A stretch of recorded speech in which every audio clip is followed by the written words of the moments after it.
You might actually be preparing the woman in your life for her next relationship. Now, you may ask, what is this guy talking about? But let me explain, and you'll find someone saying, yes, I've been through this. I'm certain of it. For instance, you notice despair in the woman you're dating and you try to fix it. You give polite and respectful warnings, but you're still not taken seriously. When you realize your words have no impact, you get angry. That anger, however, is a sign of your vulnerability. Why? Because when you don't want to show sadness, you often disguise it with anger. The root of this situation lies in the fact that you didn't establish a frame from the start. Instead, you entered hers. The woman may already have a frame, but stepping into it becomes a burden for her. Now let me tell you which type of women typically create these situations. You'll often experience this with women who have a very crowded past. This can trigger retroactive jealousy, a chain of doubts about her history that keeps feeding and growing. Retroactive jealousy often begins when you start seeing the woman in your life as being on a pedestal above you. You think internally that you don't deserve her, that she's the best woman you've ever been with. At the same time,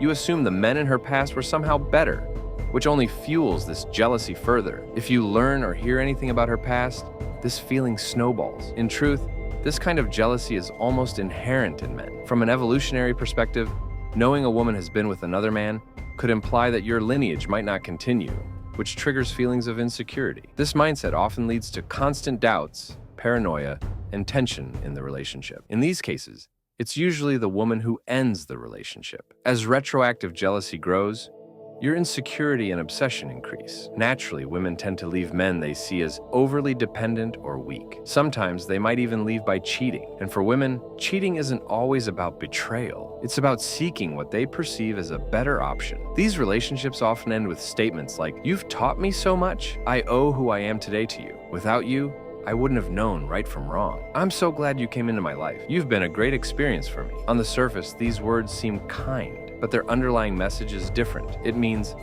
I've learned from you what I did wrong in my past relationships, and I now know what to look for in a man. The gratitude they express is real, but it's not about staying with you. It's about moving forward with someone stronger. You're seen as weak, fragile, and too emotional. Goodbye, my friend. Some metaphors might be hard to grasp, so I'll clarify. What I'm saying is simple. If a woman is careless in the relationship, it's because she doesn't respect you. Trying harder to win her over won't change anything. In fact, it often makes things worse, pushing her toward other options faster. Don't pave the way for her next relationship with your own efforts. If things seem hopeless or misaligned, redirect yourself instead. Most men do the opposite. They try to teach women the dynamics of a healthy relationship. And yes, women learn, but they don't apply what they've learned with you. Think about it. If you're a skilled master, you train your apprentice well. Once they've mastered the craft, they leave to start their own business. I hope I've made my point clear. See you next time and take care of yourselves.